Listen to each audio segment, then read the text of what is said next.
Ritim elm deməkdir. Niyə elm deyil qardaş? Burada beynini işlətməlisən sən. Məsələn, mən otururam fikirləşirəm, mən necə edə bilərəm ki, mən bu ritmi uzun müddətli ifa edəm.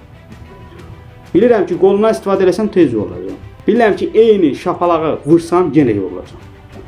Bir qaydanı bilsəm yenə yorulacam. Deməli, axtarmalısan. Sən necə etməlisən ki, nağarda yorulmasın?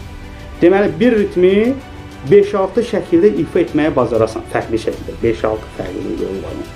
Qeyd olunacaq ki, uşağa səsi də öyrətmək lazımdır. Nağaranın səsini öyrətmək, niyə öyrətmək lazımdır? Onun səbəbini deyim sizə.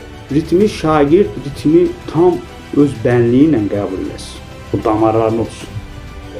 Uşaq ritmin səsini nə qədər mükəmməl bildi, o qədər ritmi təmiz ifa edir. Qəmi bildinsə, zili bildinsə, çıtvanı bildinsə, səsləndirdinsə, o saat daha yatqın olacaq.